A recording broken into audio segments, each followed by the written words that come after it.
Bom, eu quero falar essa noite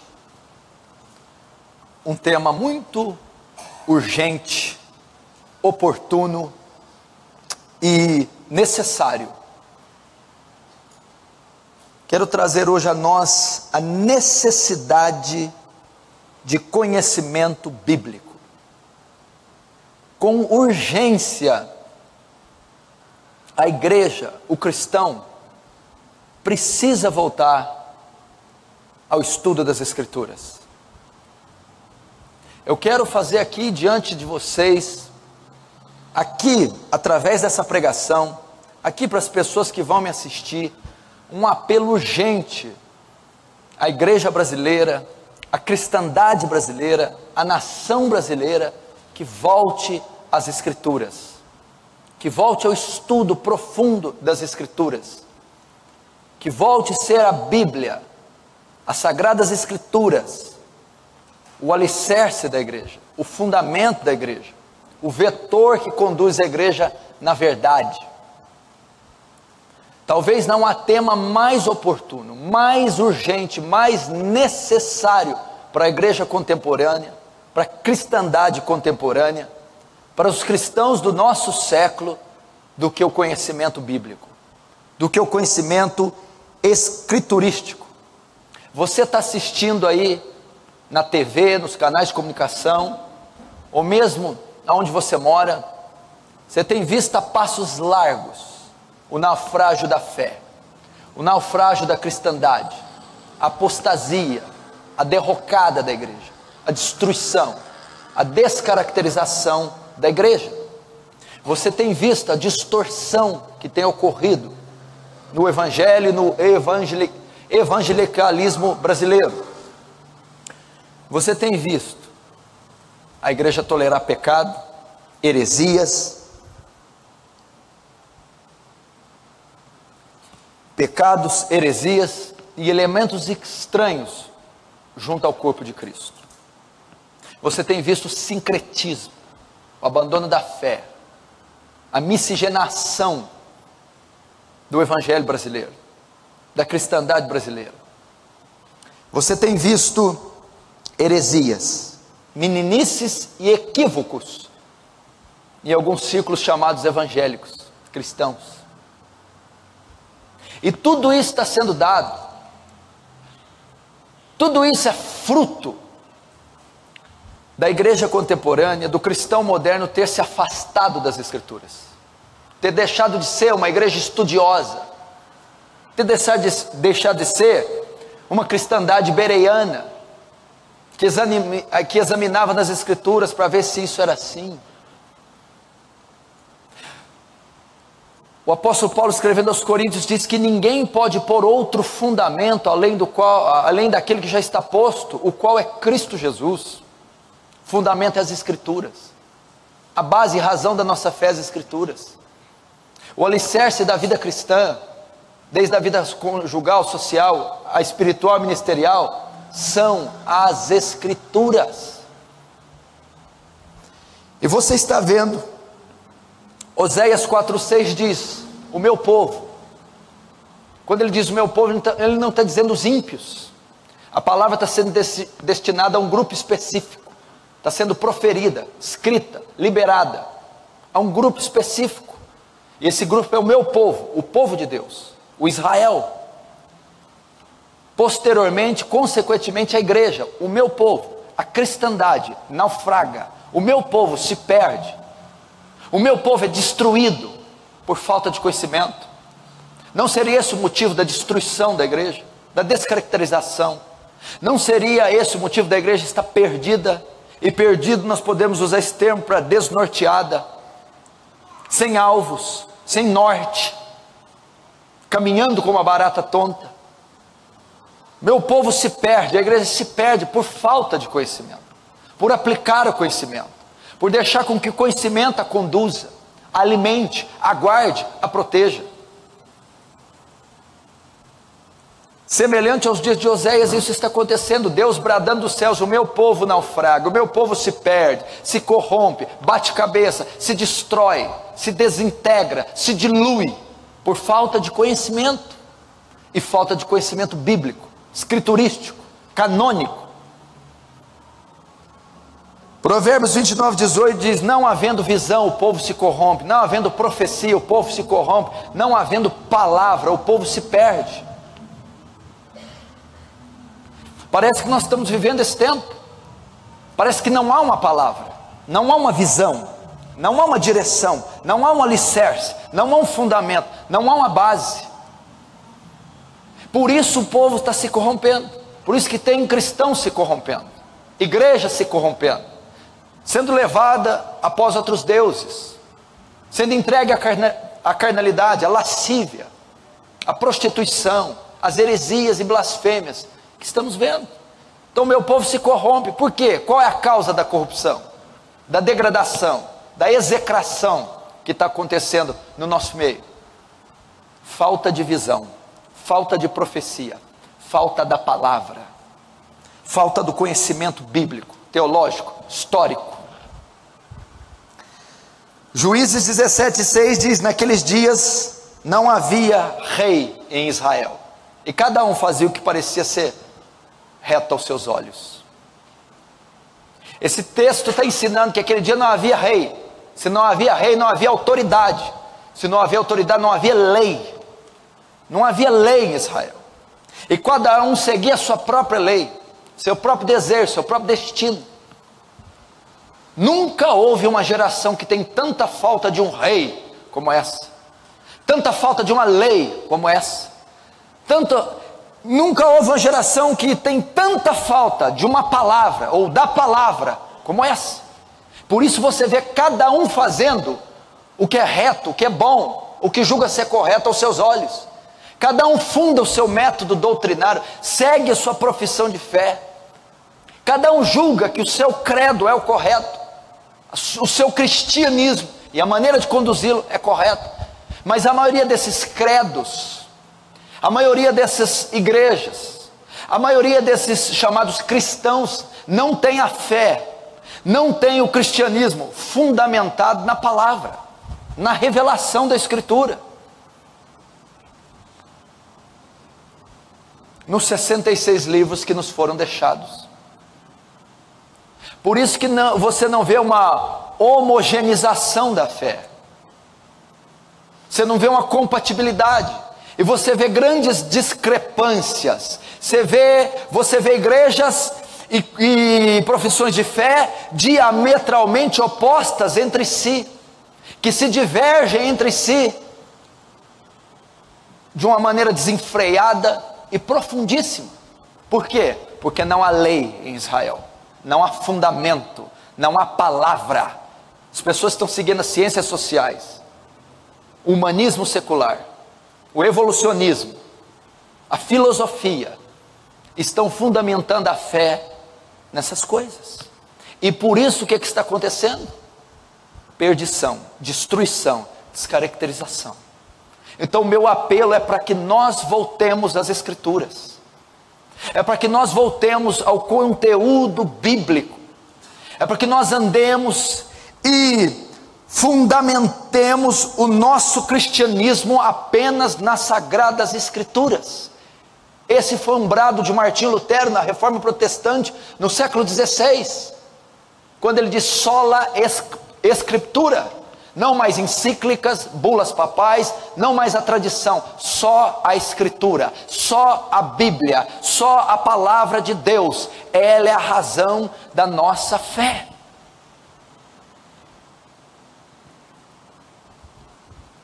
E eu acredito que o grande problema da igreja contemporânea, do fracasso da igreja atual, o grande problema do nosso cristianismo ser débil, burocrático, carnal, mundano, é a ignorância acerca da pessoa de Deus, a ignorância acerca das Escrituras, a ignorância da revelação de Deus na sua palavra. Pois os textos são claros: o meu povo, a igreja de Deus, está se perdendo, está sendo destruída, golpeada e saqueada pelo inferno, está sendo tripudiada pelo pecado, por falta de conhecimento, por seguir outros deuses, falsas doutrinas, por estar virando uma igreja sincrética, diluída, híbrida, descaracterizada, falsa, fraca, anêmica, débil, não tem a substância teológica, bíblica, histórica, clássica, está perecendo por isso. Conteúdo superficial, uma água rala, uma fé barata, uma graça barata, é isso que estamos vivendo. Não é a robustez da igreja apostólica. A Bíblia diz em Atos 2 que uma das ênfases da igreja, os segredos e os pilares da igreja primitiva era que eles perseveravam unânimes na doutrina dos apóstolos. Doutrina, palavra com teor, conteúdo escriturístico, dado por Deus. E nós precisamos perseverar, não só tinham a doutrina como fundamento, mas perseveravam, insistiam em compreendê-la, insistiam em entendê-la, insistiam em estudá-la e insistiam em aplicá-la. Por isso foi a igreja mais bem sucedida de todos os tempos, não eximindo suas falhas. Jesus diz: errais em não conhecer as Escrituras e nem o poder de Deus. Errais. É um erro grave quando não se conhece as Escrituras. É um erro, é um equívoco não conhecer as Escrituras. Errais. Outro texto diz: pecas em não conhecer as Escrituras, pois elas testificam de salvação e vida eterna.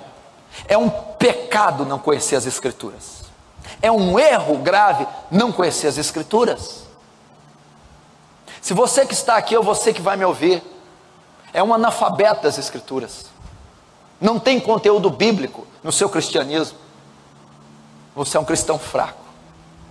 Dificilmente você vai alcançar vitória sobre o pecado, contra Satanás. Dificilmente você vai ter êxito na sua profissão de fé, no seu ministério. O que a igreja precisa é de conteúdo bíblico. Errais em não conhecer as Escrituras, nem o poder de Deus. Salmo 1 diz: bem-aventurado o homem que não anda no conselho dos ímpios, nem se detém no caminho dos pecadores, e nem se assenta na roda dos escarnecedores. Antes, ao invés disso, ele tem o seu prazer na lei do Senhor, e na sua lei ele medita de dia e de noite. Pois ele será como árvore plantada junto a ribeiros d'água, que dá o seu fruto na estação própria, cuja folhagem não murcha, e tudo quanto este fizer prosperará. A prosperidade cristã, espiritual, ministerial, só se vê quando a lei do Senhor é a tua meditação de dia e de noite. Estamos vivendo um analfabetismo bíblico como nunca houve. Nunca se publicou tantas Bíblias como nesse século, nunca se vendeu. 3 décadas atrás, só na nação brasileira foram feitas 160 milhões de impressões de exemplares bíblicos. Só na nação, 160 milhões de Bíblias. Isso há 30 anos atrás. Temos Bíblias por internet, pelo advento eletrônico, em traduções das mais diversas. Mas nunca fomos um povo tão sem cultura bíblica como nós somos. Existem dentro das igrejas pessoas letradas em diversos assuntos. Temos médicos, doutores, filósofos, professores, mas analfabetos da Bíblia. Pessoas sem um profundo conhecimento bíblico. Temos até teólogos, mestres, que estudam filosofia, história, hermenêutica, exegese, escatologia, mas tropeçam em detalhes mínimos das Escrituras. Procuram tanto estudar sobre as Escrituras, que esquecem de estudar as Escrituras. Sabem tanto a respeito da Escritura, como ninguém, mas sabem tão pouco a Escritura, como muitos. Certo jovem que eu estava discipulando, estava muito preocupado com o conhecimento secular. Estava perguntando: quero saber sobre os 5 pontos de Calvino, quero saber sobre remonstrância, eu quero saber sobre os cânones de Dort, eu quero saber sobre quem foi João Calvino, eu quero saber sobre a reforma, as 95 teses de Lutero, eu quero saber sobre hermenêutica, exegese. Eu falei: meu querido, jovens de 16, 17, 18 anos, isso é importante, E você deve saber. Só que agora não é tempo. Você precisa primeiro se saturar da palavra. Você quer conhecer muito a respeito da palavra, você precisa conhecer a palavra. Você precisa se conhecer sobre a palavra. Quando você virar um PhD sobre Elias, Davi, Salomão, Paulo, Moisés, você vai ter tempo para ler outros autores. Quando as fontes da palavra se esgotarem, você pode procurar outros autores. Busque a palavra. Você precisa ser como John Bunyan. A biografia de John Bunyan diz que ele tinha tanto conhecimento bíblico que se cortasse suas veias não sairia sangue, sairia versículos. Você pode ver isso no livro Peregrino, O Progresso do Peregrino. Você vai ver quantos textos e analogias e paralelos e trocadilhos bíblicos ele faz. Nós precisamos das Escrituras. Nós precisamos voltar a ser exímios estudiosos das Escrituras. Só as Escrituras, só a palavra de Deus, elas são fontes inesgotáveis. 66 livros, escritos por mais de 40 autores diferentes, que têm todos o mesmo tema central: o Cristo que havia de vir, nascer, morrer e ressuscitar e se ascender aos céus. Você precisa de conhecimento. Você precisa ser como o puritano Robert Murray M'Cheyne, o jovem que desenvolveu uma leitura e uma vida devocional que surpreendeu a todos da sua geração. Ele era conhecido como um jovem que não era como os demais. Um homem que atingiu um grau de santidade muito elevado, de piedade, de devoção. Suas pregações eram fervorosas. O seu período de oração, o seu devocional. E qual o seu segredo? A leitura diária das Escrituras. Perguntaram para o Paul Washer. Muitos jovens vêm a mim, ele dizendo, e perguntam: como eu posso crescer? Como eu posso ser homem de Deus? Como eu posso me santificar? Como eu posso fazer isso, aquilo? Paul Washer responde: Robert Murray M'Cheyne. Robert Murray M'Cheyne. O que significa isso? Vá para as Escrituras, sature-se da palavra, sature-se das Escrituras. Ele lia o Velho Testamento uma vez, Salmos, Provérbios e o Novo Testamento 2 vezes por ano, todos os anos. E foi lançado no Brasil há algum tempo a Bíblia Devocional de Robert M'Cheyne. E alguns dias vai estar aqui à venda para vocês. Esse era o segredo, as Escrituras. Lê-las diariamente, meditá-las, decorá-las, saturar-se das Escrituras. Estava em casa esses meses agora, meu filho recém-nascido, e a Suzana o tempo todo, minha esposa, por conta da criança, e não estava tempo para ter vida devocional. Bem, você precisa ler as Escrituras, você precisa orar, e eu vendo que não tinha jeito, veio uma ideia: bem, coloca a Bíblia falada no computador, enquanto você vai cuidando, você vai escutar, ao menos escutar as Escrituras. E por coincidência, ela nem sabia que eu ia pregar esse sermão. Quando eu cheguei lá para me trocar, ela estava ouvindo Hebreus. Não fique sem as Escrituras, seja a Bíblia falada, seja vídeo, seja lendo a própria palavra, não fique sem a meditação, sem o alimento das Escrituras. Josué 1:8 diz: não se aparte da sua boca as palavras desse livro, antes medita nelas de dia e de noite, então prosperará o seu caminho e prudentemente te conduzirá.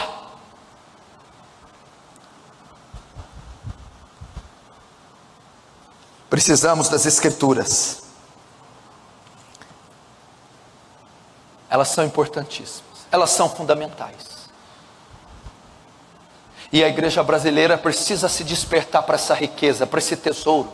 Colossenses diz, se eu não me engano, todos os tesouros estão nele ocultos. Nele, Cristo, na palavra, há tesouros aqui ocultos. A igreja brasileira precisa voltar à pregação expositiva. Era a marca da igreja histórica, era a marca dos reformadores, era a marca dos pais, a exposição das Escrituras.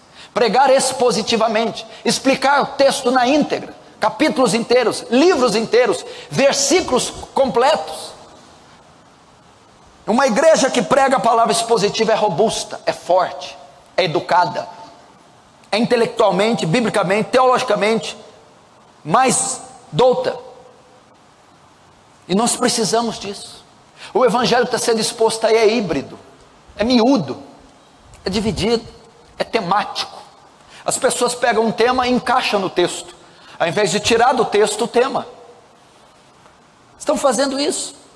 Então você ouve um sermão e pensa que aquilo é bíblico e verdadeiro, porque ele usou um texto. Não, ao invés de expor o texto. Eu não tenho que reinventar, a Bíblia já está revelada. Eu tenho que explicar o que está escrito. E a igreja só vai crescer quando ela estudar a Bíblia expositivamente, sistematicamente, de Gênesis a Apocalipse. E quando nos púlpitos tiver o ensino claro das Escrituras, você não precisa de um tema tirado das Escrituras, você precisa de toda a Escritura, de todo o conselho divino. 1 Timóteo 3,16 diz que a palavra de Deus, toda a Escritura é divinamente inspirada e apta para ensinar, redarguir e exortar o homem para toda boa obra.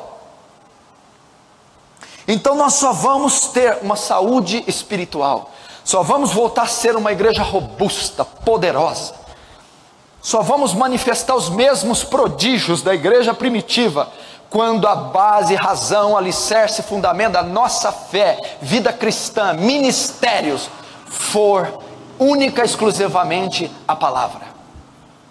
A palavra de Deus tem que voltar a ser o centro do culto. Há igrejas que o sermão é 20 minutos, 15. Há igrejas que a parte mais insignificante, irrelevante, é a parte da pregação. É 1 hora para musicalidade, coral, mais meia para testemunhos, outra meia para recados, shows, apresentações, petições, campanhas. Sobra ali 15, 20 minutos para pregação, que o pastor provavelmente não estudou, que vai ser apresentada para a igreja de forma triunfalista e motivacional. A base para o crescimento de uma igreja é oração e pregação. Se você vê os grandes empreendedores eclesiásticos, os gênios e os gurus de crescimento da igreja, o que eles usam para o crescimento da igreja moderna, você se escandalizaria. Há conferências, congressos, livros, há simpósios de como fazer uma igreja crescer. Então você vê essas aberrações que são essas campanhas, na tentativa do enchimento de uma igreja. E todas essas campanhas e esses congressos ensinam diversas formas de métodos de crescimento, mas omitem a oração e a pregação.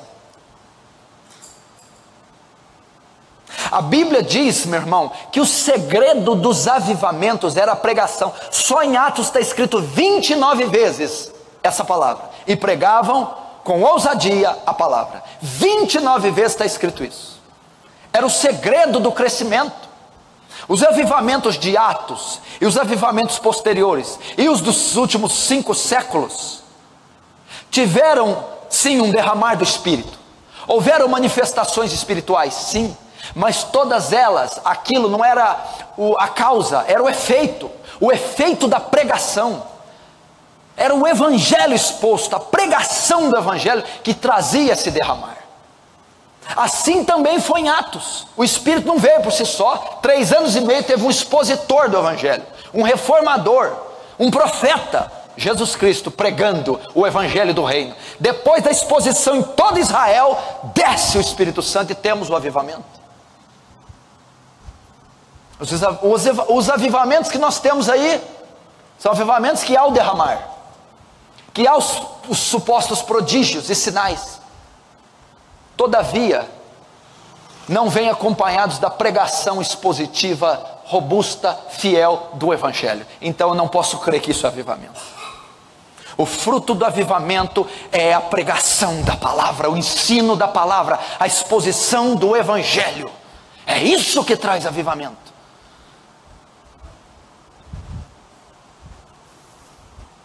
E você que faz parte dessa igreja não pode dar o luxo de ser um analfabeto da fé. Não pode dar o luxo de andar como menino inconstante, levado ao redor de vento de doutrina. Não pode crer em qualquer espírito, como João diz, antes provai-os, para ver se são de Deus.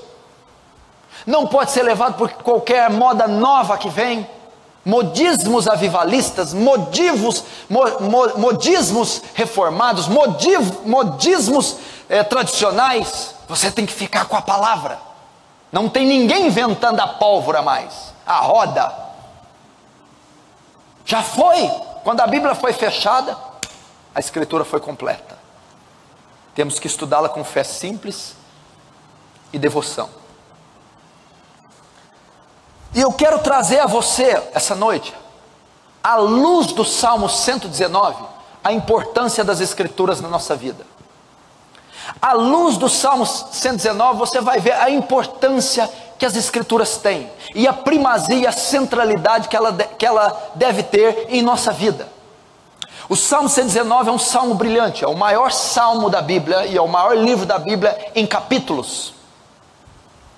Há muitas especulações quanto à sua autoria, mas fica patente que a autoria do Salmo 119 é dada a Davi. O rei Davi escreveu o Salmo 119, e é um salmo que louva a palavra, é um salmo que glorifica a palavra, enaltece a palavra, e dá ênfase à importância devida que a palavra tem que ter. E nós vamos discorrer alguns textos, alguns versículos, e vê-los na aplicação prática, a eficácia e o efeito que eles têm em nossa vida. Preste muita atenção. Vamos ver então o Salmo 119, no verso 1. Bem-aventurados que trilham caminhos retos e andam na lei do Senhor. Bem-aventurados os que guardam os seus testemunhos e o buscam de todo o coração, e não praticam iniquidade, mas andam em seus caminhos. Ele vai iniciar o salmo dizendo bem-aventurado. A palavra bem-aventurado quer dizer feliz, mais do que feliz, bem-sucedido, completo, realizado. Então o salmista inicia o salmo dizendo: feliz é aquele, mais que feliz é o homem, realizada é a mulher, triunfante, vitorioso é o cristão que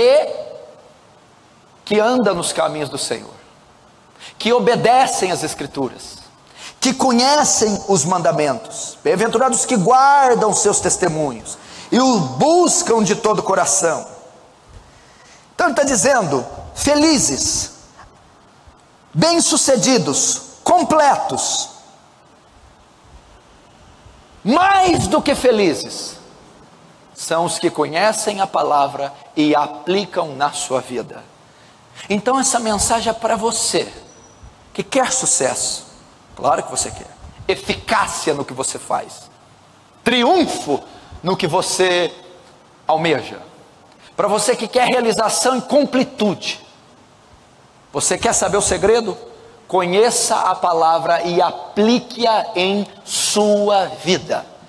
Então ele vai dizer, e vai iniciar o salmo dizendo: bem-aventurados são os que guardam os seus testemunhos, e bem-aventurados os que andam na lei do Senhor. Então esses de fato são felizes, de fato triunfam, de fato são bem-sucedidos.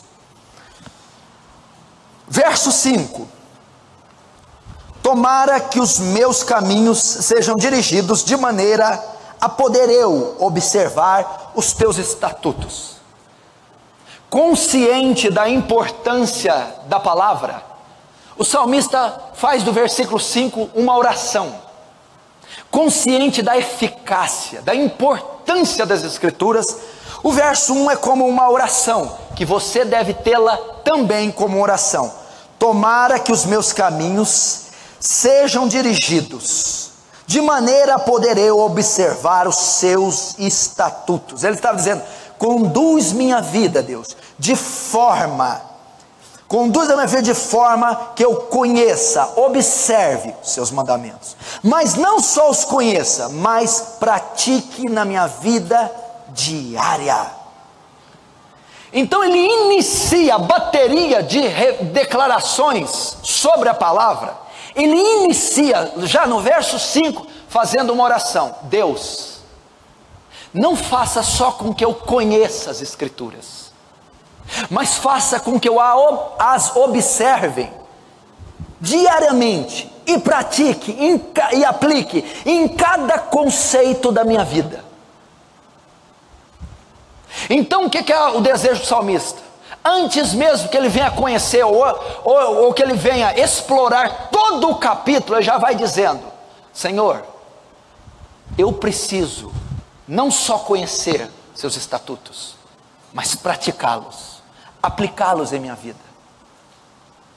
Que essa seja a sua oração. Conduz minha vida de forma que eu conheça e obedeça às Escrituras. Verso 6: então não ficaria confundido, atentando eu para todos os teus mandamentos. Então, primeiro, a palavra me faz bem-aventurado, me faz feliz, me faz ter sucesso. Segundo, minha oração deve ser para que eu a observe diariamente e aplique no meu conceito diário de vida. Terceiro, a palavra me livra da confusão. Nós estamos vivendo todo tipo de espécie de confusões.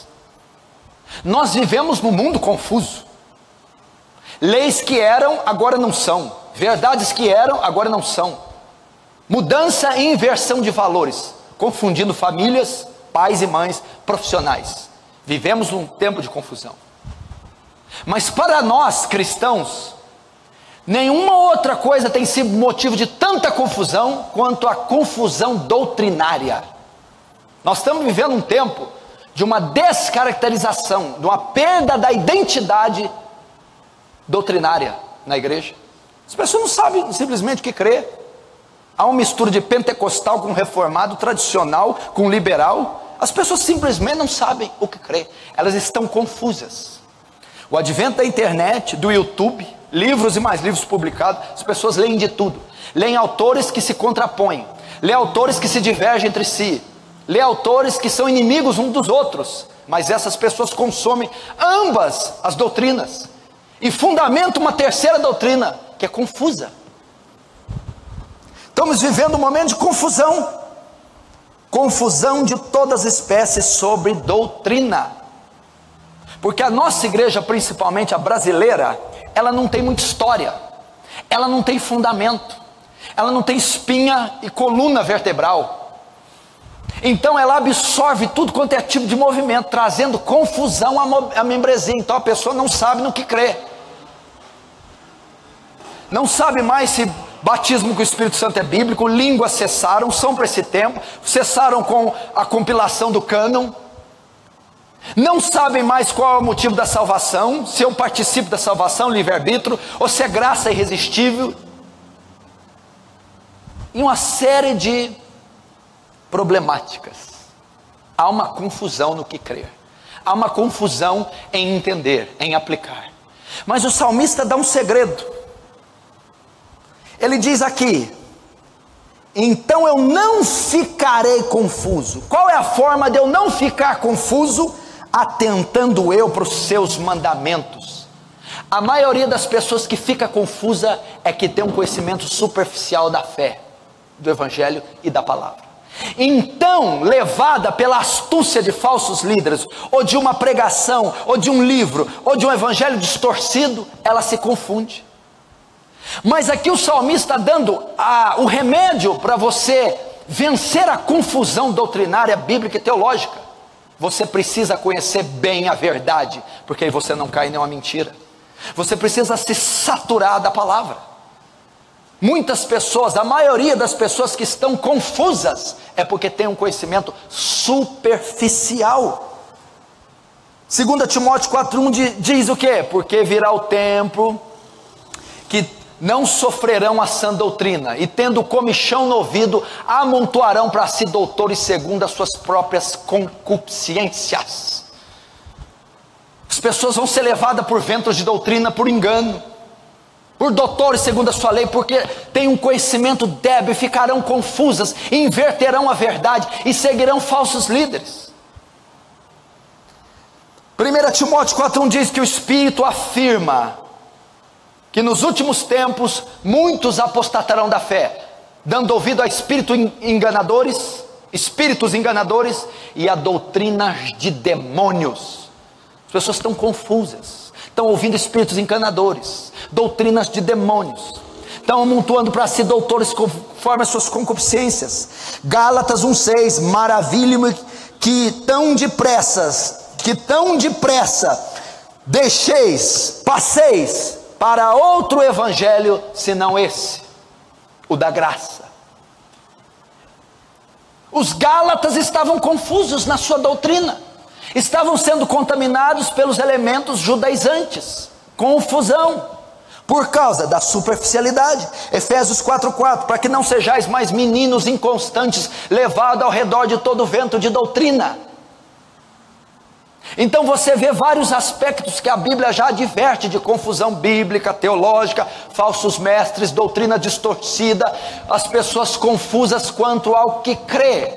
A confusão já fazia parte da época apostólica, a distorção, as heresias e a confusão.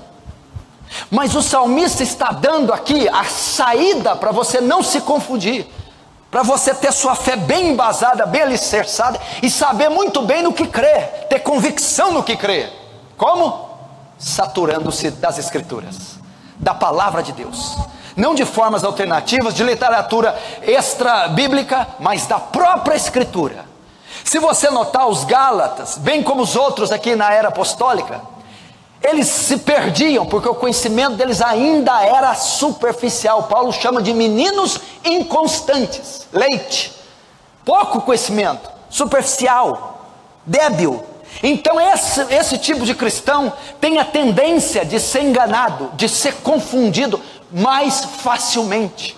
E o segredo, Davi está dizendo: eu não serei confundido, eu não ficarei confundido. Por quê? Porque eu me atento, eu estudo, eu me aprofundo na palavra.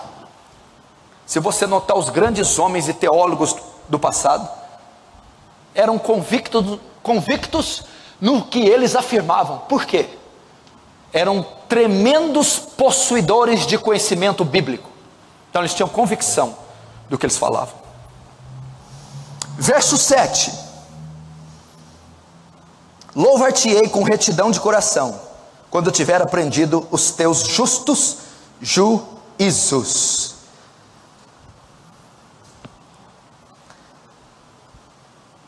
A maneira certa do homem louvar. Olha só, a palavra ensinando sobre louvor. Ele diz assim: louvar-te-ei com retidão de coração. Quando?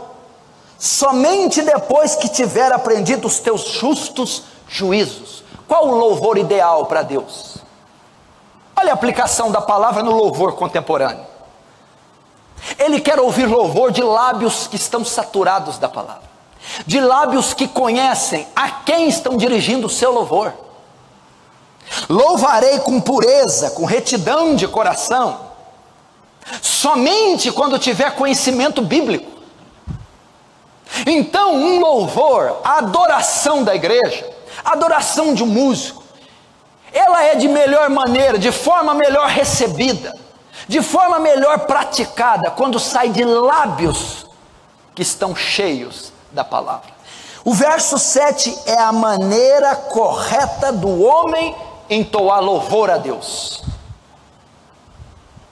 Nós temos igrejas recheadas e nós estamos vivendo o movimento do louvor e adoração contemporânea, e nós temos milhões de adoradores, mas a maioria sequer sabe que Deus adora, sequer conhece seus atributos, sua personalidade, quem é esse Deus, sequer conhece o que ele gosta, o que ele não gosta, o que ele aprova, o que ele reprova.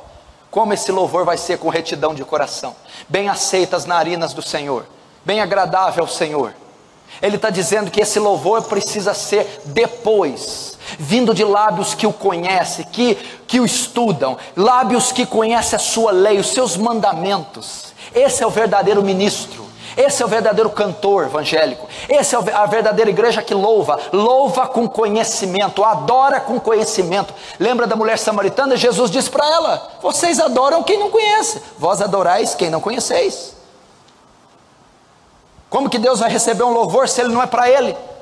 Você está dando um louvor para um Deus que supostamente você pensa que é o verdadeiro. Então a maneira correta de louvar: louvar-te-ei com retidão de coração, quando tiver aprendido teus justos juízos. Verso 9: como purificará o jovem o seu caminho? Observando conforme a tua palavra. Sabe o que o verso 9 ensina? A santificação através da palavra.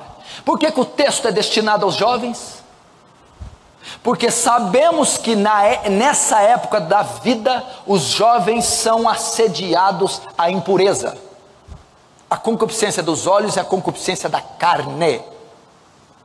Então era a incógnita dos jovens, a pergunta e a dúvida: como me manter puro na minha juventude? Como me manter santo na minha juventude? Como guardar olhos, mentes, o meu corpo? Como conservar pureza numa época que os hormônios estão à flor da pele e há diversas tentações e propostas para minha queda? Como purificará, ó jovem, o teu caminho? O salmista responde: observando conforme a tua palavra. Vai para a palavra, jovem. Santifique-se através da palavra. Sature-se através da palavra. Medite nas escrituras. Romanos 12: rogo-vos pela compaixão de Deus, que apresentei vossos corpos como sacrifício santo e agradável a Deus, que é o vosso culto racional. E não vos conformeis com esse século, mas transformai-vos pela renovação da vossa mente. A palavra transforma a mente, a palavra santifica a mente. 2 Coríntios 10:5 diz: levando cativo todo pensamento à obediência de Cristo. A obediência da palavra. A sua mente tem que ser escrava, prisioneira das escrituras. João 17:17: santifica-os na tua verdade, a tua palavra é a verdade. Jesus orando pelos discípulos, dizendo: santifica-os. Como eu vou santificá-los? Pela palavra. João 15:3: vós já estáis limpos pela palavra que vos tenho falado. A palavra limpa, a palavra santifica, a palavra purifica. Introduza a palavra na sua vida, jovem. Use a palavra como forma de santificação.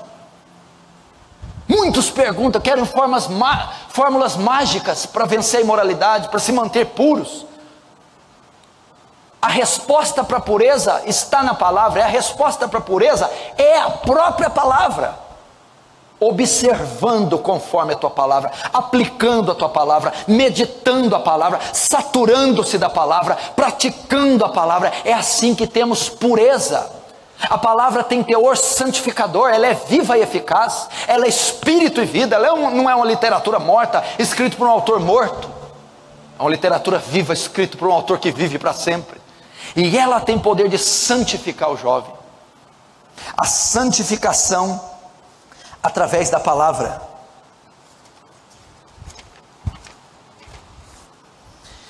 Verso 11: escondi a tua palavra no meu coração, para eu não pecar contra ti. Vamos ver outro benefício da palavra. O grande dilema da cristandade: o pecado. Lamentação de Jeremias diz: de que se queixa o homem? Queixe-se cada um do seu próprio pecado. Não é essa é o grande lamúria? Não é o grande dilema da sua vida, o grande gigante que você tem que enfrentar? Não é a grande polêmica do seu ser, da sua existência? O pecado. Como lidar com o pecado? Como vencer, sobrepujá-lo, subjugá-lo, ter vitória sobre ele? Esse elemento que tanto te esbofeteia, te machuca, humilha e destrói. O pecado. Pecado é a causa da separação do homem e Deus. Isaías 59. Eis que a mão do Senhor não está encolhida para que possa salvar, nem o seu ouvido agravado para que não possa ouvir, mas os vossos pecados fazem separação entre vós e o vosso Deus, e as vossas transgressões encobrem o vosso rosto para que eu não os veja. E ele está dizendo aqui, qual é a forma para não pecar? ele traz duas declarações. Primeiro, não pecar contra ti. O salmista tem uma visão tão elevada de pecado e de Deus, que ele sabe que todo pecado é cometido contra Deus. Em primeiro lugar, em primeira instância, todo pecado, direto ou indiretamente, é cometido contra Deus. E ele dá a resposta: eu escondi a palavra no meu coração, para não pecar contra ti. Olha aqui que o salmista está nos ensinando, não basta conhecimento intelectual, não basta conhecimento acadêmico, não adianta acumular a palavra na mente, informação, não adianta processamento e dados na mente filosóficos e intelectuais, não, ele escondeu no coração, na alma, na sede das emoções, como algo vivo, como algo incandescente, sendo marcado em brasa no seu coração. É dessa maneira que ele venceu o pecado. Nós conhecemos muitos teólogos que estão na lama do pecado, muitos homens de uma cabeça e uma mente enciclopédica, todavia são pessoas imorais. Por quê? Porque possuem conhecimento, dados, história, filosóficos, e engordam suas cabeças, mas o coração está sem fogo. Davi escondiu no coração, em brasas. Davi já estava vivendo a nova aliança. Marca as suas leis nas tábuas do meu coração, esconde-as no meu íntimo, no meu cerne, no meu poder de volição, coloca no meu cerne, porque aí eu não peco contra o Senhor. Faz da palavra algo vivo, crava ela nas minhas entranhas, escondi, alojei, enclausurei, involucrei no meu coração, nos meus sentimentos, com sede, desejo, vontade, e assim não pequei contra ti. Conhecimento acadêmico, filosófico, intelectual não apenas não é suficiente. Piedade e fervor, devoção e ortodoxia, lembre-se disso. Verso 12: bendito és tu, ó Senhor, ensina-me os teus estatutos. Agora é uma oração. Eu tenho dito aqui que o melhor exegeta, o melhor hermeneuta, o melhor teólogo, o melhor apologeta é o Espírito Santo. Esses termos que eu usei são os termos e os estudos que são responsáveis pela interpretação da Bíblia. E não há melhor teólogo, não há melhor intérprete da Bíblia do que o Espírito Santo. E o salmista vai dizer, há trechos da sua lei que são profundos, há trechos dos mandamentos complicados, eu não consigo entender tudo. Então ele vai orar a Deus e dizer, dá-me entendimento, ensina-me os teus estatutos, mostra-me como eles funcionam, revela-me o teor deles, a profundidade deles, o significado, ensina como colocá-los em prática, ensina de fato o que o Senhor quis dizer nesta declaração, e Deus, por divina revelação, iria instruí-lo. Você deve estudar a Bíblia sim, grego e hebraico.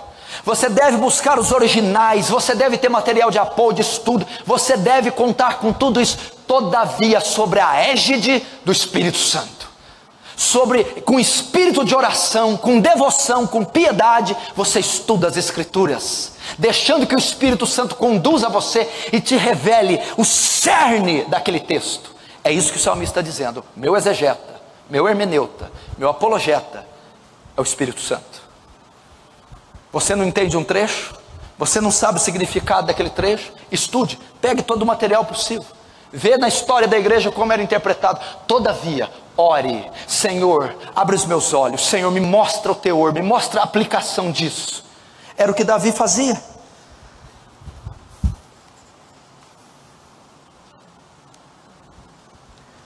Verso 18: desvenda os meus olhos, para que veja as maravilhas da sua lei.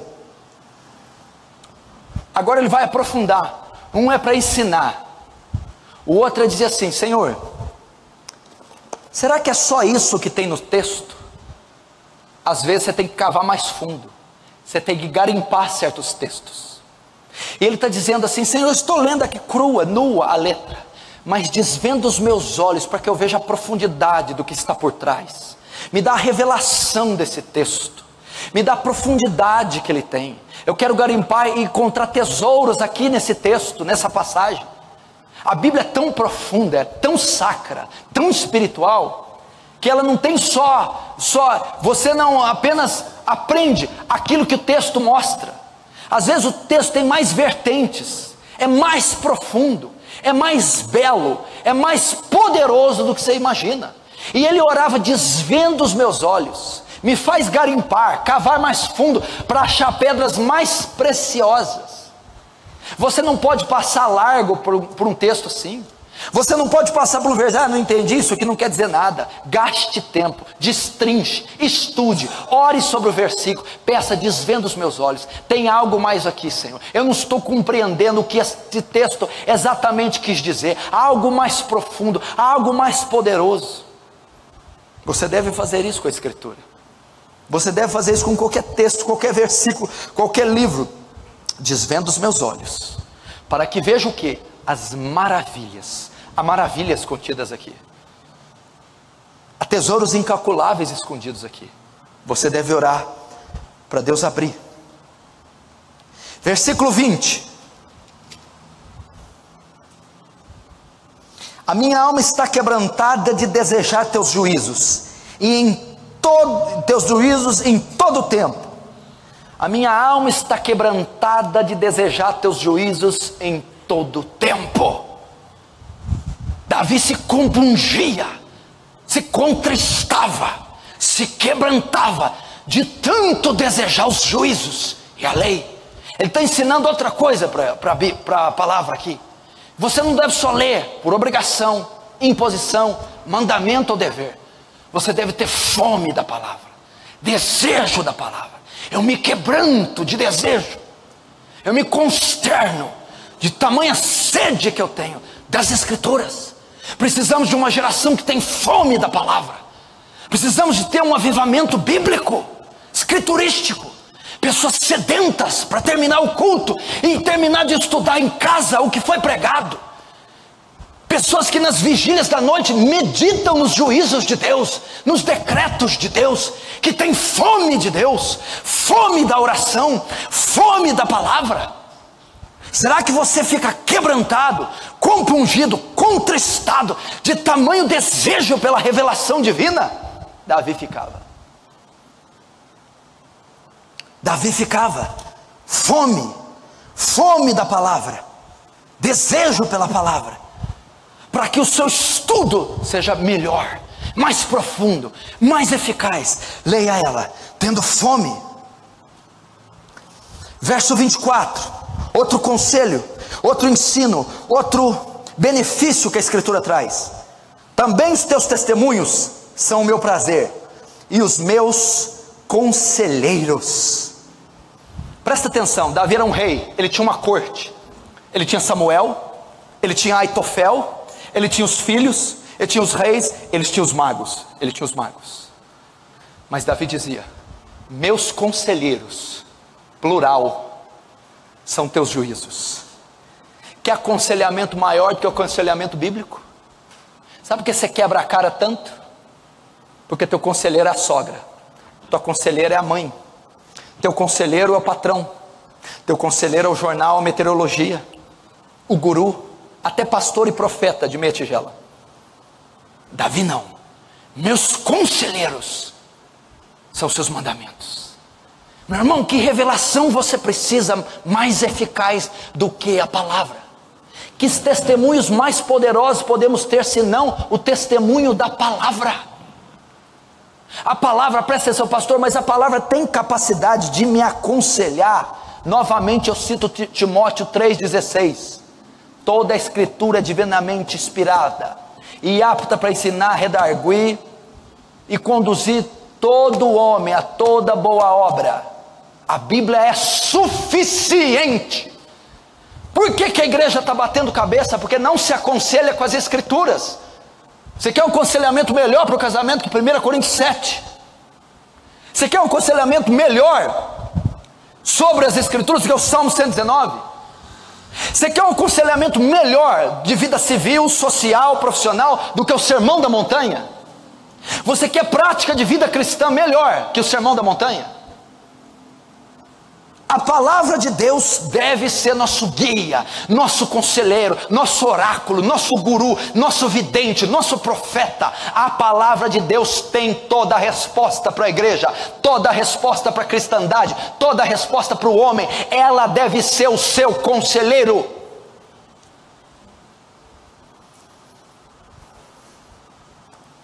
Você quer conciliar homens? Você quer consultar? Tudo bem, consulte Moisés. Ele é um bom conselheiro. Nos 5 livros narra os conselhos dele. Quer um outro conselheiro? Davi. 1 Samuel, 2 Samuel e Salmos. Você quer outro conselheiro? Salomão, o homem mais sábio da terra. Você quer outro conselheiro? Tem 4 evangelhos. Consulte com Jesus. Vá com o apóstolo Paulo. Quer saber sobre doutrina, teologia? Consulte 3 epístolas. Estes são nossos conselheiros. Verso agora 25. A minha alma está pegada ao pó, vivifica-me segundo a tua palavra. Davi está dando a receita e o melhor remédio para a depressão. A depressão é o primeiro ou segundo mal do século. Ela está ali coladinha com a ansiedade. A minha alma está pegada a teu pó. Era um quadro depressivo, angustiado, pó, prostração, inércia, apatia, introversão, depressão.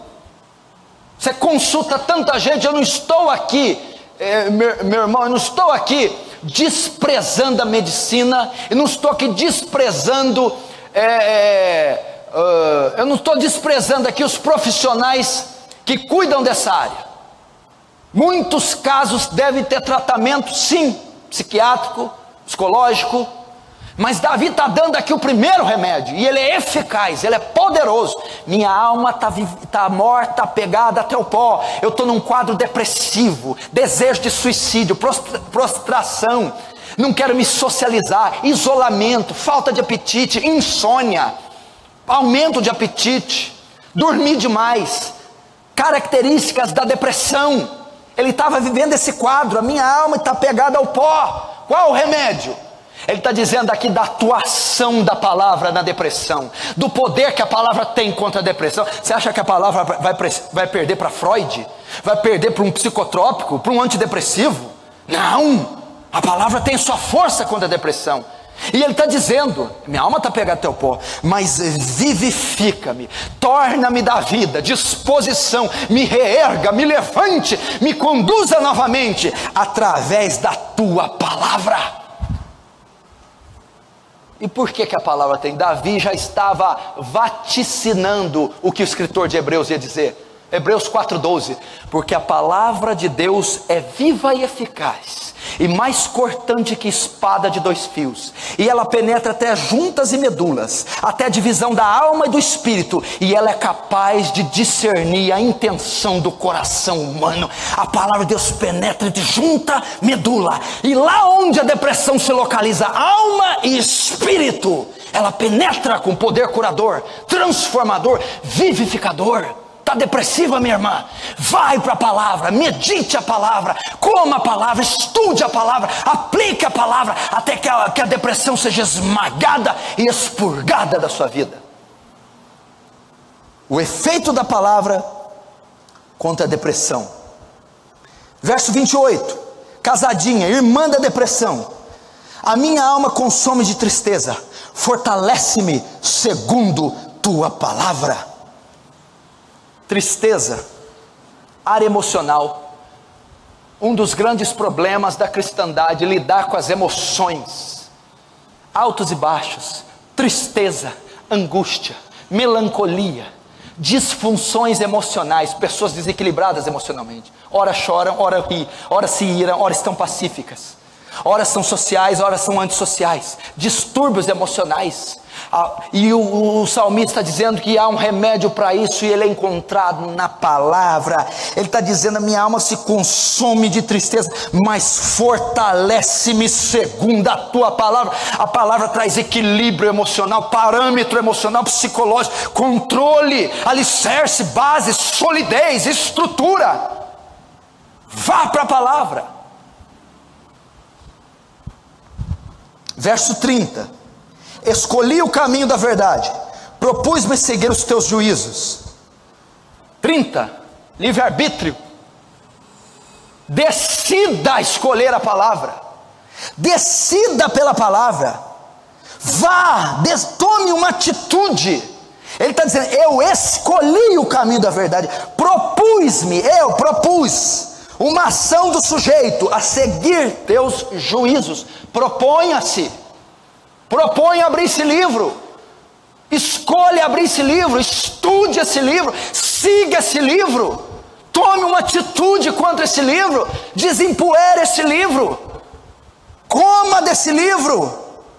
Decisão, escolha, atitude. Eu estou dando a receita, mas se você não aplicar, não tomar o remédio, ela não tem força nenhuma. Jesus disse, Tiago diz, não sejais só ouvintes da palavra, enganando-vos com falsos discursos. Não adianta eu ser só ouvinte da palavra, mas praticante da palavra. Mateus 7 diz, todo aquele que ouve as minhas palavras e as pratica, assemelhá-lo-ei ao homem prudente, sensato, que edificou sua casa sobre a rocha. Desceram as chuvas, correram os rios, sopraram os ventos contra aquela casa e ela não caiu. Mas todo aquele que ouve as minhas palavras, vem num culto, ouve o sermão, lê a Bíblia, mas não as pratica, eu o compararei com um homem insensato, imprudente, que edificou sua casa, ministério, casamento, vida profissional, na areia.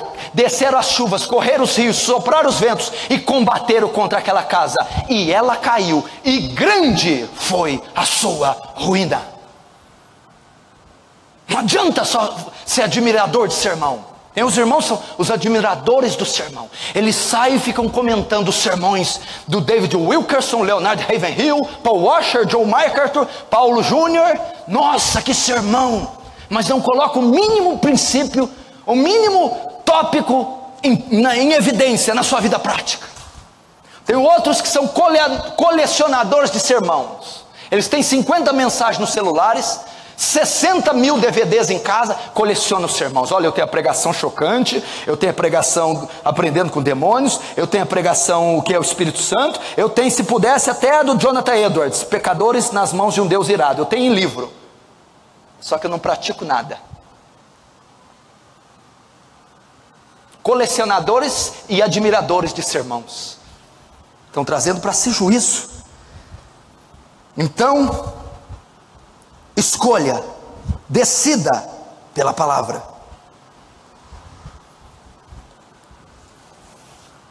36. Inclina meu coração a teus testemunhos e não a cobiça. Olha que tremendo. Inclina meu coração teus testemunhos, não a cobiça. Sabe por que ele comparou o testemunho à cobiça? Sabe o que Davi está dizendo? Se eu tivesse uma inclinação para a sua palavra, igual eu tenho pela cobiça, eu seria o melhor profeta, pastor do que eu sou. Ele sabe o poder que a cobiça tem, o desejo, a compulsão. Ele sabe, ele está dizendo assim, inclina esse desejo, essa compulsão, essa voracidade para a sua palavra e não para a cobiça. Eu quero ter essa compulsão, essa gana, essa disposição, esse ímpeto, não para a cobiça, mas para os teus mandamentos. Está dizendo, use esse ímpeto, essa mesma volúpia com a palavra. Você deve ter o mesmo desejo. Quando a sua carne se abrasa, quando você tinha aquelas paixões no mundo e ia como um boi ao matador, como um rolo compressor, uma locomotiva diante do seu alvo, assim você deve ir para conhecer, meditar, praticar a palavra. Verso agora 45. E andarei em liberdade, pois busquei os teus preceitos. Davi está dizendo, agora eu sou livre, eu sou um homem livre, eu ando em liberdade. Por quê? Porque a palavra me libertou. Você que é escravo, escravo do vício, escravo das anomalias da alma, escravo da depressão, do pânico, da imoralidade, da lascívia, escravo, meu irmão, do pecado, vá à palavra. Não tem outra coisa, não tem outro remédio para liberar sua mente dessa podridão que a ocupa, desse quadro que é a sua realidade. Pastor, eu sou escravo do velho homem, eu sou escravo de manias, eu sou escravo de coisas bizarras. João 8,32, e conhecereis a palavra, não é outra coisa, a palavra, e a palavra conhecida vos libertará. Que palavra é essa? Se pois o Filho, o verbo encarnado, a palavra viva vos libertar, então de fato, verdadeiramente, sereis livres. A maioria dos homens escravos, a maioria das pessoas que estão no pecado, nos vícios, acorrentadas e atadas pelo inferno, é porque não tem uma vida devocional com as Escrituras, conhecimento bíblico, prático, é porque não está cravado em brasas no seu coração. É a Bíblia que liberta. Romanos diz: e o pecado não terá mais domínio sobre vós, pois já não estáis mais debaixo da lei, e sim da graça. Paulo, escrevendo aos Gálatas, foi para a liberdade que Cristo vos libertou. Ele está dizendo: a causa da minha liberdade é a palavra. 46. Também falarei dos teus testemunhos perante os reis, e não me envergonhareis.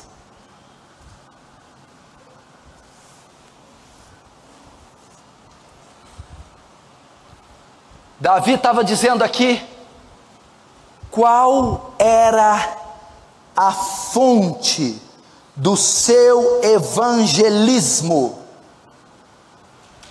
o conteúdo. No que consiste meu evangelismo? A palavra. Davi está dizendo aqui, falarei dos teus testemunhos perante os reis, e não me envergonharei. A causa do meu evangelismo, o produto do evangelismo, a consistência do evangelismo é a palavra. Você tem que testemunhar as Escrituras para as pessoas, tem que pregar as Escrituras para as pessoas, tem que expor o evangelho às pessoas. A causa, a substância, a fonte do evangelismo de Davi, a palavra. Testemunhe da palavra, pregue a palavra. Timóteo, insta, prega, exorta, quer oportuno, quer não, em tempo e em fora de tempo. Mas prega o que?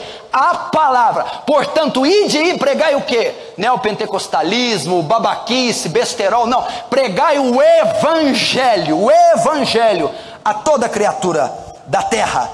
O evangelismo consiste na palavra. Agora versos 54.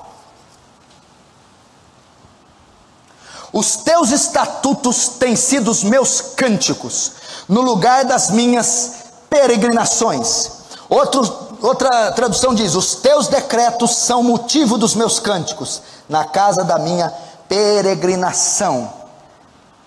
Cante a palavra. No versículo que lemos inicial diz qual é a forma do homem se louvar. Agora aqui, qual é a forma que o louvor deve ser? Ele está dizendo assim: os teus decretos são o tema da minha canção. O que o salmista cantava? Qual que era a letra do louvor? Qual que era a substância do louvor? Os teus decretos. Ele está ensinando qual que é a forma do louvor bíblico, qual que é a forma do louvor verdadeiro. O que Davi cantava? Eu canto a palavra, eu canto as Escrituras, eu canto o evangelho, eu canto doutrina, eu canto o Pentateuco, eu canto os salmos. O louvor contemporâneo tem que voltar para as Escrituras, o louvor tem que cantar as Escrituras. Sabe qual foi a maior forma de propagação da reforma protestante? Não foram as teses de Lutero, foram os mais de 50 hinos que ele compôs. E os hinos ensinavam doutrina, os hinos de Lutero ensinavam a palavra, ensinavam o evangelho. As pessoas foram doutrinadas através da palavra. Eu não coloco o que está no meu coração no louvor, eu não escrevo um tema que saiu de um sonho, eu canto as Escrituras, eu canto a palavra. Então, Salmo 54, 119, 54, ensina qual é a forma do louvor. Qual é a forma que o louvor deve ter? Os seus decretos são o motivo, ou são o tema dos meus cânticos, ou do meu louvor. A forma de se fazer louvor é ensinar texto, doutrina, Bíblia, em forma de canção.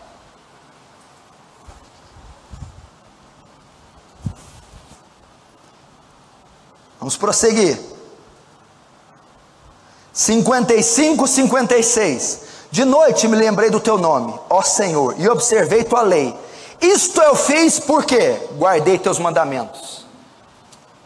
Vem cá. Você que tem problema com pensamento, quando deita na cama começa o bombardeio de moralidade. Pensamento turvo, torpe, sujo, imoral. Ou quando acorda, aquele momento de estagnação na cama. O salmista está dizendo assim, que de noite, meus pensamentos, olha o que ele diz aqui, ó. De noite me lembrarei do teu nome, ó Senhor, e observei a tua lei. Por quê? Isto fiz, porque guardei teus mandamentos. Quer manter uma mente pura, santa, livre de setas, dardos, de pensamentos impuros, nocivos, imorais, profanos, perniciosos, perversos. Ele está dizendo, ó, de noite, na hora do meu ócio, para perder a ociosidade, o ócio. De noite, quando eu estava quietinho, sem nada, me lembrei do Senhor, minha mente se ocupou de Cristo, de Deus, da verdade. Por quê? Fiz isso porque guardei tua palavra, porque medito, me saturo dela, estou meditando nela de dia, lendo coisas sobre elas. Então no tempo da ociosidade, é a palavra que controla meu pensamento. Vamos continuar. 60. Apressei-me e não me detive a observar teus mandamentos. Meu irmão, o salmista está dizendo assim, apressa-te, é hoje que você tem que começar. Apressei-me em conhecer tua palavra, em estudá-la. Apresse-se. Vamos, o tempo é agora. Não espera comprar a Bíblia dessa tradução, disso, daquilo. Comece a estudá-la hoje. Apresse-te. Vamos, agora. 63. Companheiro sou de todos os que temem e dos que guardam os teus preceitos. Andem com gente que ama a palavra. Olha o que ele está dizendo aqui. Companheiro sou de todos que temem e guardam as suas palavras. Meu irmão, anda com gente que estuda a Bíblia. Seus melhores amigos têm que ser estudiosos da Bíblia. Tenha comunhão com gente que compartilha da Bíblia. Tenha comunhão com gente que estuda as Escrituras. Seja companheiros dos estudiosos das Escrituras. Cristãos espirituais, pessoas espirituais. Ande com gente espiritual. Ande com gente que pode te edificar, que pode te ensinar texto, ensinar doutrina, ensinar teologia, ensinar a interpretação do versículo. Seja companheiro desses. Davi está dizendo. Esses dias, essa semana, um jovem me mandou uma mensagem no meu celular. Pastor, eu posso dormir na sua casa? Desse jeito. Falei, mas qual que é o argumento? Posso dormir na sua casa? Porque assim você me ensina os atributos de Deus, faz um devocional comigo, me ensina a Bíblia e ora de manhã comigo. Eu mostrei para a Suzana. Eu quero andar com gente que sabe Bíblia, pastor, que me ensina os atributos de Deus, que me ensina a palavra, que me ensina a Bíblia. Aí ele escolheu o pastor Paulo, né? Não que eu saiba alguma coisa, que eu acho que aqui na cadeia eu devo estar em 15º lugar de conhecimento escriturístico. Mas olha o que ele está dizendo. Eu sou companheiro de quem estuda as Escrituras, de quem medita, de quem tem vida devocional. Leonardo Ravenhill, diga-me o quanto um homem ora, e eu direi o quanto ele é grande diante de Deus. Os maiores homens são os que têm maior vida devocional.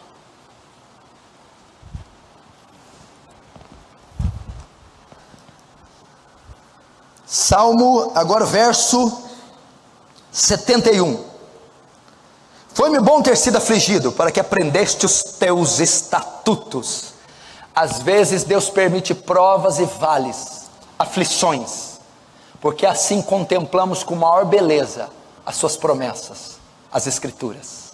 Foi-me bom ter sido afligido, passado momentos difíceis, porque assim eu interpretei, absorvi, pratiquei, meditei, compreendi melhor suas Escrituras, seus textos. Talvez alguns aqui estão precisando disso, para aprender a Bíblia. 72 e 77. Melhor é para mim a lei da tua boca do que inúmeras riquezas, em ouro ou prata. Venham sobre mim as tuas misericórdias, para que viva, pois a tua lei é a minha delícia. Deixa eu te dizer, a palavra de Deus é a tua delícia, é o banquete do dia. Café da manhã, aquele almoço gostoso, vai numa churrascaria, à noite um café da tarde, um pudim, um bolo, mas a hora que você abre a Bíblia é a hora do banquete, a hora que as melhores fatias vão saindo é a hora do estudo expositivo do Evangelho.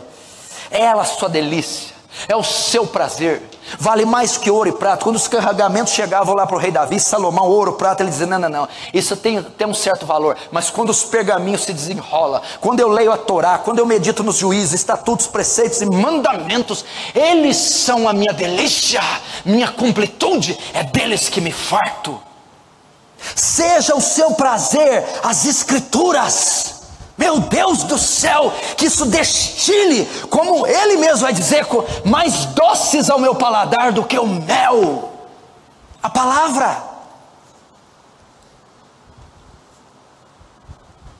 Vamos continuar. Versículo agora 89.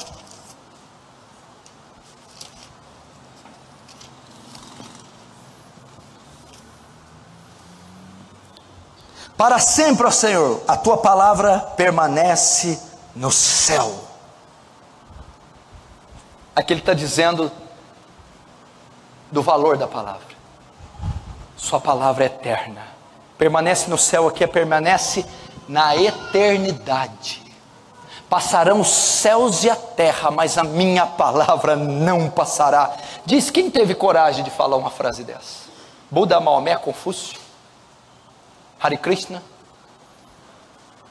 Mao Tse Tung, Stalin, Hitler. Quem teve?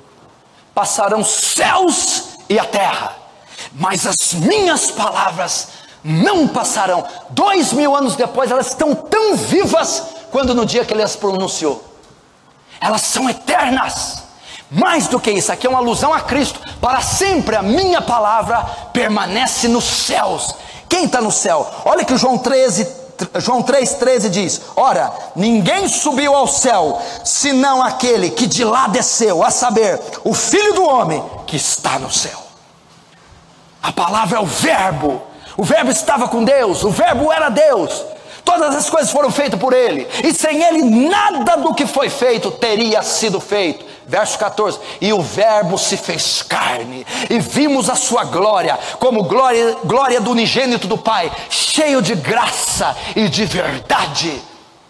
Para sempre o verbo, a palavra, o Cristo permanece nos céus. A palavra é eterna, a palavra é viva, ela é espírito e vida, ela é viva e eficaz, ela é o próprio Cristo encarnado, é o verbo encarnado.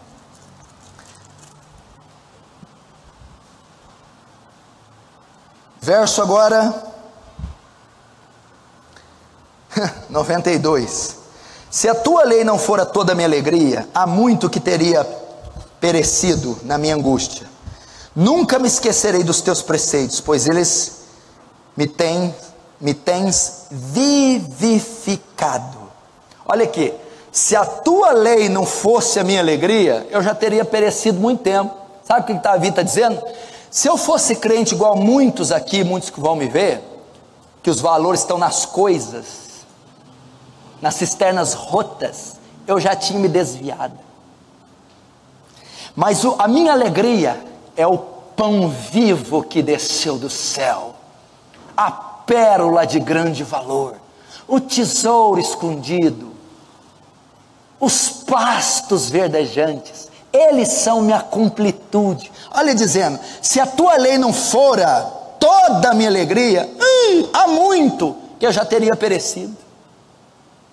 Se eu viesse na igreja por causa de bênçãos, se eu estivesse motivado na igreja por outra coisa, não ser Cristo, eu já teria desistido.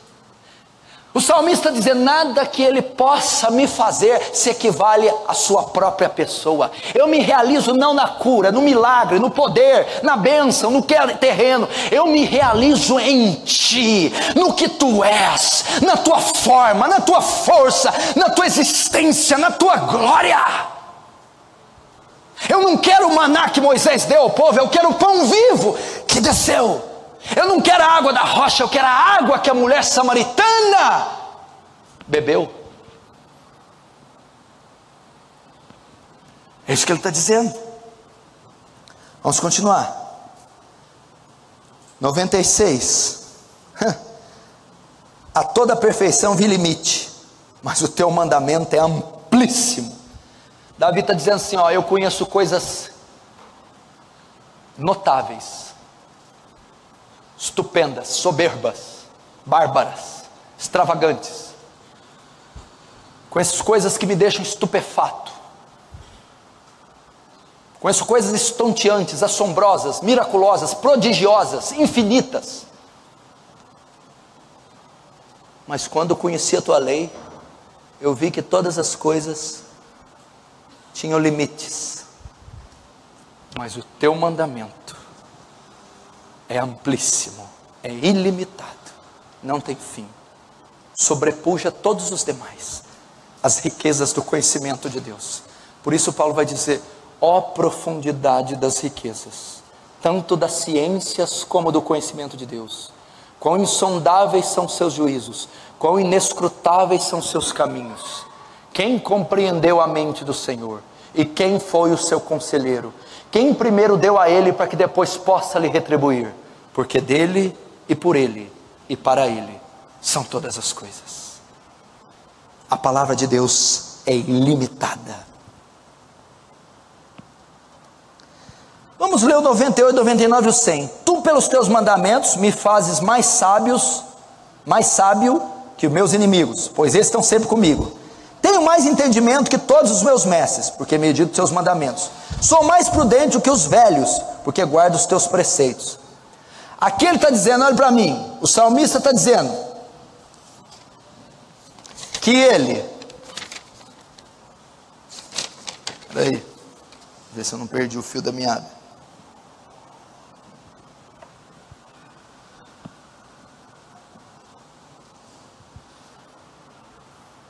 Que ele sobrepuja em sabedoria mestres, sábios, e mais velhos. Estou mais sábio que os meus inimigos, mais sábio que os meus mestres e mais sábio que os velhos. Ele sobrepujou os inimigos dele, pessoas de outras culturas com outro currículo, filosofia, etnia. Sobrepujou outros sábios e sobrepujou os velhos. Por quê?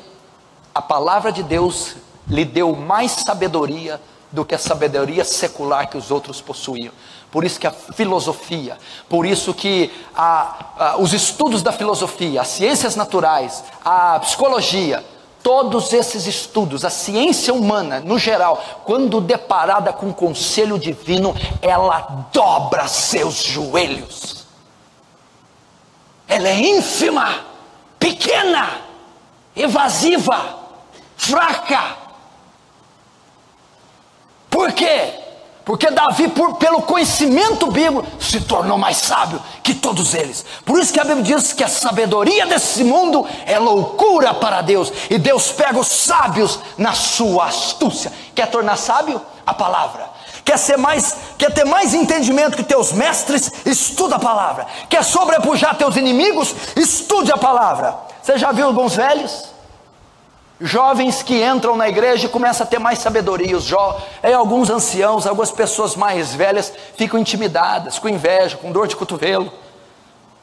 Por quê? Porque esses jovens adolescentes se tornam mais sábios do que esses homens velhos e vividos. Porque esses homens, apesar de velhos e vividos, de mestres, de doutores, não possuem muito conhecimento bíblico, então não possuem muita sabedoria. E esses jovens sobrepujam-se, se tornando mais sábios, porque dentro deles está o conselho divino, o testemunho das Escrituras, a revelação de Deus, a palavra que os torna mais sábios.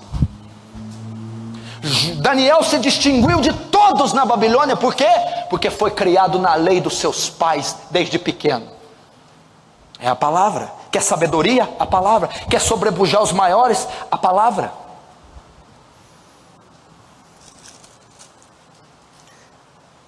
Estamos quase terminando, calma, só temos mais 200 versículos.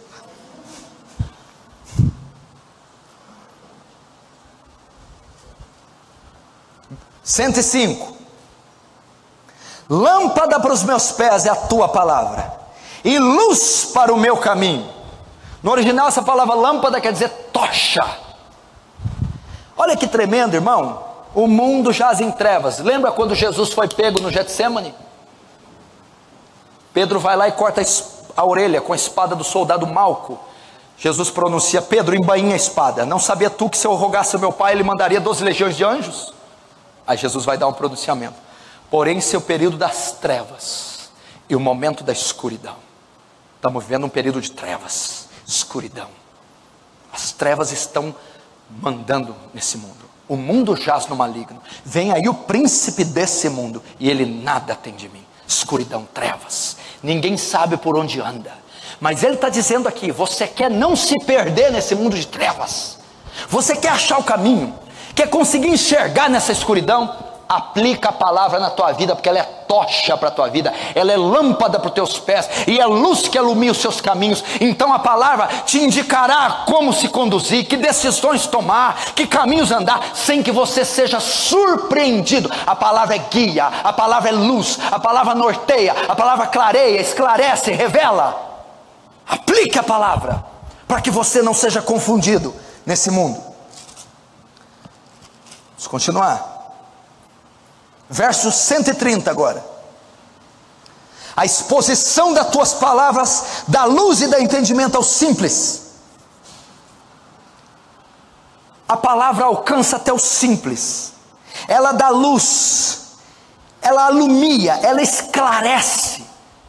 Quando você, a exposição das suas palavras, quando você expõe a palavra, quando a palavra é explicada, destrinchada, ensinada, até os simples, até os mais ignorantes, os humildes, os que não têm muita capacidade, eles são esclarecidos. Ela dá luz a eles, compreensão, revelação, tira ele das trevas e dá a eles entendimento do caminho da salvação, do caminho da verdade.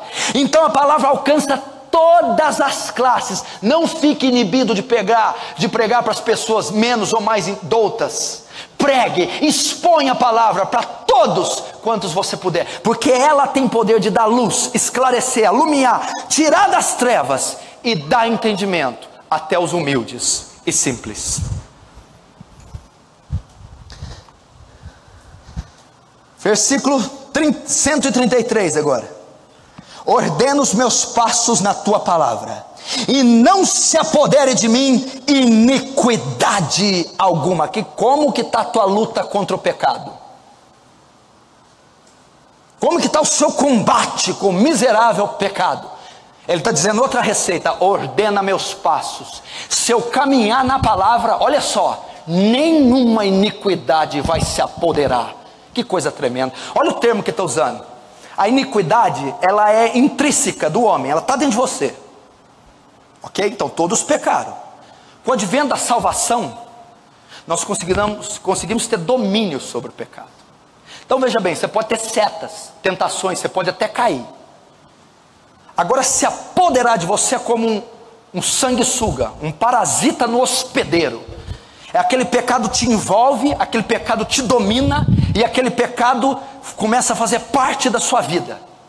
Então ele se apodera de você. Você não consegue se desvencilhar desse pecado. Agora ele está dizendo assim, ordena meus passos na tua palavra, e os pecados vão vir. mas nenhum vai se alojar, se apoderar, se instalar em você. Ordena meus passos na sua palavra, e não se apodere de mim iniquidade alguma. Virão tentações, eu lutarei, eu posso até cair, mas nenhuma vai prevalecer, me dominar e fazer parte da minha vida. Não vão se apoderar. Então você tem que andar na palavra. Ande, pratique, tenha uma conduta na palavra. Iniquidade alguma se apoderará de você. 140. Tua palavra é muito pura, por isso teu servo a ama. Sabe por que você deve amar a palavra? Porque ela é pura. Ela é pura. Ela é santa. Por isso deve ser amada. Ela é sacra. Ela é única. Ela não é corrupta. Ela não é passiva de contaminação, erro, corrupção. Ela é tão pura, por isso ela é digna de ser amada. Salmo 155. A salvação está longe dos ímpios, pois não buscam os teus estatutos. Só há salvação através da palavra. Só há salvação através do Evangelho, pois não me envergonho do Evangelho. Romanos 1, pois é o poder de Deus para a salvação de todo aquele que crê, primeiro do judeu, depois do grego. Só na palavra se encontra salvação e vida eterna, pois o próprio Jesus diz, pecais e não conheceis as Escrituras, nem o poder de Deus, pois elas testificam de salvação e vida eterna. 165. Muita paz tem os que amam a tua lei, e para eles não há tropeço. Meu irmão, deixo-vos a minha paz vos dou. Você quer paz?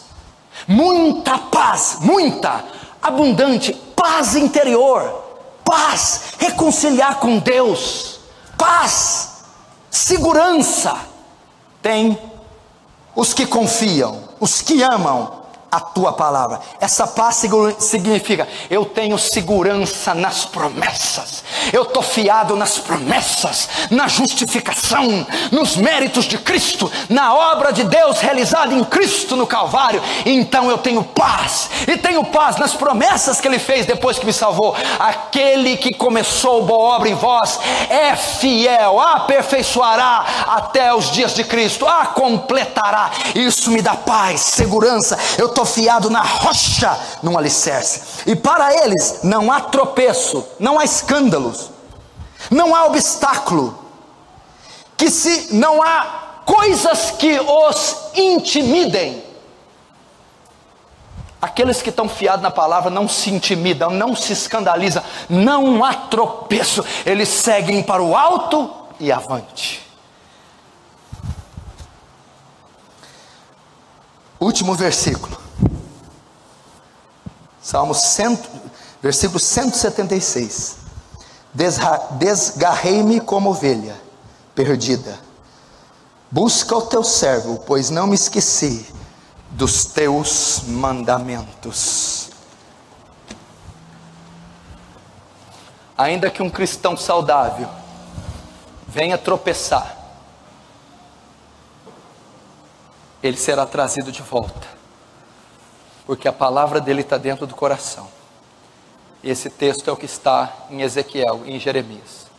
Colocarei a minha lei no seu coração e o meu temor, para que não se apartem de mim. A palavra está no nosso coração, e o coração que tem a palavra não se apartará para sempre do Senhor. Igreja, voltemos à palavra, voltemos às Escrituras, voltemos ao estudo profundo. Elas são vivas e eficazes, elas são palavras de Deus e não de homem, elas são o motivo dos nossos cânticos, a meditação das nossas vidas todos os dias, a base e razão da nossa fé. É nela que nós estaremos fortes. Deuteronômio capítulo 8, repetido por Jesus em Lucas e Mateus 4. Não só de pão viverá o homem, mas de toda a palavra que sai da boca de Deus. Isaías 55:11. Assim como as chuvas e a neve desce do céu e para lá não tornam, mas faz regar o chão, dá semente ao que semeia e pão ao que come, assim será a palavra que sair da minha boca. Ela não voltará para mim vazia, antes fará o que me apraz e prosperará naquilo para que eu a enviei. Isaías 8:20. Seca-se as ervas, caem as folhas, mas a palavra de Deus subsiste eternamente. É a palavra. Não deixe a palavra por nada. Jeremias diz: não é a minha palavra fogo, diz o Senhor, e martelo que esmiuça a penha. Ela é martelo que destrói a rocha. Ela é fogo consumidor.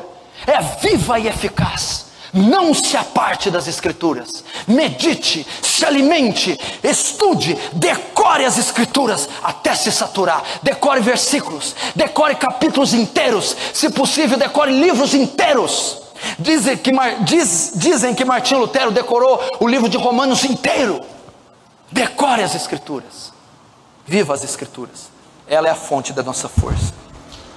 Que a Deus seja dada a glória nesse dia. Amém? Feche os seus olhos, vamos orar.